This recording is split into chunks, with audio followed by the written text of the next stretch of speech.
Goodness, this is foreboding. Something hammered in my head awfully as if my brains had started a night shift. And they seemed to be aimed more at rolling steel than working on something more sensitive. Oh. The bus flew through my mind. Hopefully not literally. That would cause death. In the square within the monument. And ran over the little Russian girl. The canteen full of pioneers. And the malicious face of Ulyana. I mean, malicious is kind of a harsh word. Slavia. Goodness, these names, man. Lena. And even recalling Alyssa didn't give me too much of a negative feeling.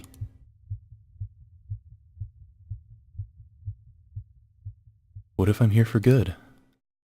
I don't know. You tell me, your life pre this seemed... Am I back in my... Oh, okay. Day 2. Alright. I was having a dream.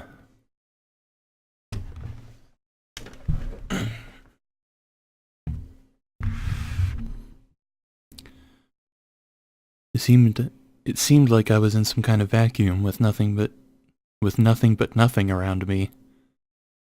Okay, I think that's... Alright, we'll just leave that alone. But not only around, I was the only creature in the universe.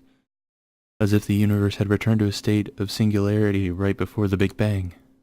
And something was just about to happen. Suddenly I heard a voice. I could not make out the words, but it sounded familiar. The voice was whispering something gently, as if soothing me. And then I realized it was the voice of that strange girl from the bus. The girl from the dream. But what is she trying to tell me? Who is she? I bet it's one of them pretty girls. God, this guy, man. I woke up. I don't know how you slept with that thing staring at you this whole time. Bright sunlight struck my eyes. It was almost noon. I like this music. It's pretty. After stretching lazily on the bed and yawning, I started to recall the previous day. In a few seconds, all its events passed before my eyes. The bus, the camp, the local inhabitants. No, that's just wrong. Not this whole situation, not me being here. It was wrong by default. My attitude toward what was happening was wrong. You kinda got a point. Because yesterday I fell asleep here, just like that. And before that I chatted nicely with the local pioneers, even managed to crack a few jokes. How could I act like this in such a situation? I should be frightened, startled by every little rustling, should avoid all contact with potential hostile creatures. The last day's events were getting hazy, like I had a hangover. This really feels like the morning after a drinking party. Yesterday's natural, flawless, absolutely normal conduct becomes a nightmare. In the morning, a grotesque illustration of the divine comedy. Yes, it's just like that. I can't change the past now. Then again, I had probably assessed the situation and was acting accordingly. I glanced around, trying to figure out whether I had been thrown somewhere else. But Olga's cabin looked the same as yesterday. Everything seemed to be in its place except for the pioneer uniform, which was hanging from the bedside, or from the bedhead. I fumbled with it in distrust and tried it on. At least this is better than walking around in winter clothes. Wish I could see myself. I bet I look like a clown. And for that I need a mirror. At least a tiny one. Have we seen? Yeah, we've seen ourselves. I finally found one in the wardrobe door. My eyes! Where are my eyes? Holy! I looked at the newfound pioneer and jumped away in surprise. There was some teenager on the other side of the room. It resembled me, but wasn't me. Oh, interesting. Where did the weak stubble go? Where were the bags under my eyes? The slouch, that deathly fatigue on my face. It seemed that I had not been thrown back in time or into a parallel reality, but instead had simply changed bodies with someone else. Right, that's real simple. Such things happen every day. I took a closer look at the stranger and only then realized that it was actually me. It just wasn't today's me. Maybe the one from before my school and university years. Well, at least that's something. There you go, the person in an extreme situation did fail to notice the elephant in the room after all. But the camp leader noticed it, and last night she told me for addressing her without proper respect. Oh, screw that. Oh, interesting. I doubt my appearance affects anything else. If the clock was not lying, breakfast was long over. Well, I tried to find something in the canteen. It worked out well yesterday with Slavia, didn't it? Those memories made me smile introvertly. Is that what it said? The sun was shining brightly outside, a light breeze was blowing. A beautiful summer day. I had not felt so good in the morning for several years. All problems were gone, vanished into the clouds that were white as snow. Olga came out of nowhere. Oh, she's got a cute little hat on. Oh. I can't remember what her voice was. Good morning, Semyon. Morning. I smiled, doing my best to show that, no matter what, my morning was indeed good. You only arrived yesterday, so I decided not to wake you up, but breakfast... Never mind, here, take this. She handed me something wrapped in paper. Judging by the oily stains, there had to be sandwiches inside. Oh, thank you. Now go wash yourself. I was about to leave. Wait a second. Okay. Olga quickly ran into the house and came out to shove a small bag into my hands. Inside it I found a toothbrush, soap, small towel, and something else. I did not look too closely. A pioneer should always be clean and tidy. Let me do your neckerchief properly the first time. Yours is askew. You should do it yourself once you learn how to. Do we have to? I am going to wash myself now. Yeah, right. It could get crooked on the tap and strangle me. That's... okay. Fine, later then. And don't forget about the lineup. Pencils, papers, drawing lines. You don't forget such things. What lineup? What do you mean, what lineup? She frowned. It's Monday today. Weird, by my approximation it should have been Sunday. Then again, a shift in the day of the week is hardly the worst thing. Usually we have lineups early in the morning before breakfast, but it's Monday today, so we're having it at 12 o'clock. Don't be late. Alright, but where? At the square, where else? There was no reason to argue. I headed to the bathing place. Some might call it a bathroom. I knew I could forget about separate showers and toilets, but at the sight of this malfunctioning symptom of decaying socialism, a funny turtle with a tin shell, paw taps, and ceramic belly, I felt sick. I was not a squeamish person, but nevertheless, standing there I realized that there was still some minimal level of habitual comfort, which I found it troublesome to do without. It's often like that. When you lose things that you thought were ordinary and common, you suddenly understand just how essential they were. Screw this, as if I have a choice. The water was ice cold. While washing my hands was not an issue, washing my face and my mouth became a problem. There was no toothpaste in the bag which Olga gave me. I could brush my teeth without it, but there was a small round box wrapped in the towel. Tooth powder. Ew. Cute. 1 point for me being somewhere in the past. Why is that cute? That sounds disgusting. I washed myself quite quickly, also due to the ice-cold water. Someone was coming quickly, and were like running towards me. I turned around. It was Slavia dressed in a tracksuit. The girl I would probably look good in anything. Pioneer uniform, bikini, probably even a spacesuit. Hey there. Oyo. Oyo. I mean, what's good morning? Yeah. Oh yeah, real smooth. Why didn't you come to breakfast? I overslept. I said it as if I was proud about it. I overslept. But Olga gave me some sandwiches. Oh, great then. Don't forget about the lineup. Yeah, sure. As if I could forget. Right, I gotta run. Enjoy yourself. She waved goodbye to me and disappeared around the path's bend. Looks like a couple of minutes until the lineup. I should quickly pass by my home to drop off my washing bag and eat the sandwiches and then head to the square. I swung open the door of the camp leader's cabin and rushed inside as if jumping into the last car of a departing train. Uh-oh. It didn't turn out to be the best idea because inside I found Olga. She's gonna be naked. It was changing! I froze on the spot, trying not to breathe. Finally, the camp leader noticed me. Semyon? I looked away immediately. Have you ever heard of knocking? Now get out! Oh, they're not gonna show it? We're not gonna get to see some sweet anime boobies?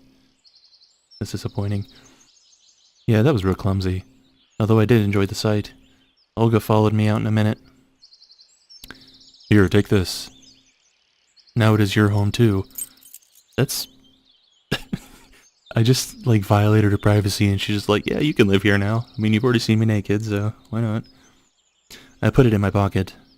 Home. Of course, if you disregard how fantastical the current events were, this camp was far from being the worst place on Earth. But to call it home? Just after one day spent here? I doubt I'll ever be able to do so. Alright, let's go, we're late. But what about the sandwiches? Just eat them on the way. We were passing along the lines of the pioneers' cabins while I was tucked into the ham sandwiches. This is a weird sentence. I just imagine him, like, cozied up in a big old ham sandwich. I was tucked into the ham sandwiches and Olga kept on talking and talking. She was buzzing like a game of Operation with Parkinson's. Good lord, that's an offensive joke. But I cared about nothing but the food. Understood? Huh? You weren't listening? Sorry, are we also not going to talk about the fact that I totally saw your boobles? Alright, whatever. Today is the first day of your new life as a pioneer, and you should do your best so that it becomes a happy life. Yeah, definitely. I'm serious. A pioneer has many duties, great responsibilities is conferred upon him to participate in social work, to help his juniors to study, and to study, and study again. We here are like one big family, and you will become a part of it. Yeah, a part. I'd even sign a party membership card if I could save me from listening to this nonsense. I hope that after your term here is over, you'll keep the most pleasant memories about our camp. Memories that will last your whole life. And when will this term end? Why do you keep asking such silly things? Seems I won't get any information out of her. Shame, really. This would appear to be so friendly, but it never bothered to introduce itself to me. Perhaps now I can take things somewhat easier than yesterday. Seems like I have some unspoken ceasefire with it. It isn't trying to hurt me, but I'm forbidden from asking questions.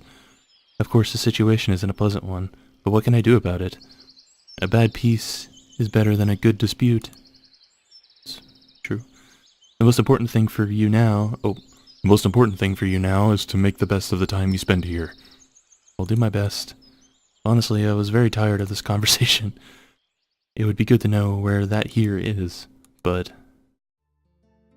We came to the square. The pioneers were lined up. What, is somebody not here yet? Nope, all here. She looked around at her brave pioneer troops. Alright, go stand somewhere. Weird. Why did she tell me there were no more sleeping places? Have we met her? I don't think we've met her. While the chief was running her mouth about our plans for the week, I stared at the people. A few heads away from me stood Electronic, a few further, Lena and Slavia, and the end of the line, Olna and Alyssa. Everyone I met was here. Olga spoke about some competitions, and I turned my attention to the monument. Genda. I could not remember any revolutionary with that similar name. He had a weird posture too, as if he was looking around with distrust, maybe contempt, or even disdain. Probably some local leader. Daydreaming again? Slavia brought me back to reality. Olga stood nearby. Still remember the plan for the week? The plan? I will never forget the plan. Never. Not for the good of the country. Perfect. She looked at Slavia. Did you bring it? Yes. The knife. Slavia handed me a piece of paper. It's a checklist. Here are 4 tasks to check off. Do it all today. Before you start, sign up for a club. There are some clubs in the clubhouse, a musical club in a separate building. Then visit the infirmary, and finally visit the library. Got it? Yes.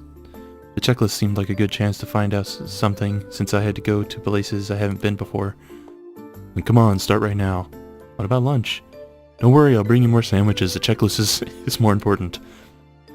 Good luck. I like how the leader of this camp is just my personal sandwich delivery person. They departed too fast for me to ask anything else. Missed breakfast, now I'll miss lunch too. This ain't good. Sounds totally like something a Russian person would say. Maybe I'll manage it in time somehow. Lunch starts at 1 p.m. Then again, if I'll go there, I might miss a place from the checklist. Okay, it's too early to go to the canteen anyway. Oh, cool. I like this. Let's see. So, let's do a club first. We want to do the music club or just a general club? Is that where they live? Okay, let's go to the music club. Sure. The music club, a small one-level building, was located some distance from the other camp buildings. I opened the door and entered without hesitation. There was enough instruments for a whole orchestra, drums, guitar, even a piano. Those aren't really very many orchestral instruments. I spent some time looking closely at every instrument, wanting to guess the time period they were from, but suddenly I heard a crawling sound coming from underneath the piano.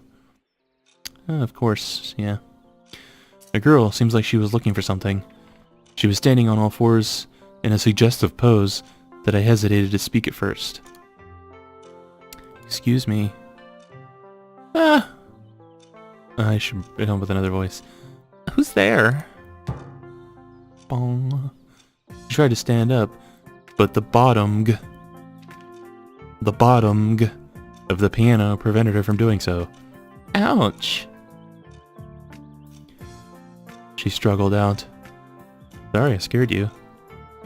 It's nothing. Oh, you've got a checklist. You must be new here. Yes. My name is Miku. No, really, I'm serious. Nobody believes me, but it's my real name. My mother is Japanese. My dad met her when he was building... Well, it wasn't him who was building. He's an engineer. And he was working on a nuclear power plant there. Or a dam, or a bridge, whatever. She was talking so fast she swallowed half the words she tried to pronounce. I'm Simeon. Great. Want to be in our club? It's only me here now, but if you want... But there will be two of us then. Do you want to play anything? When I became antisocial, I bought a guitar and learned a few chords, but then I forgot about it, since I quit everything that required more than a couple hours to learn. Relatable. You know, I wasn't planning on to do anything like that, really. Oh, it's okay, I'll teach you. Maybe a trumpet, for example? How about a violin? I know it all, honestly. There was no point in arguing with the Chestra girl, since she was the only other cascade of words waiting to blast at me. Hey, I'll think about it. Can you just sign it for now? Yes, sure. Give it to me. Be sure to come around. I'll sing too. I'll sing you some Japanese folk songs, or maybe if you're into that, something more contemporary. Sure. Thanks. Gotta go now. Of course, come anytime.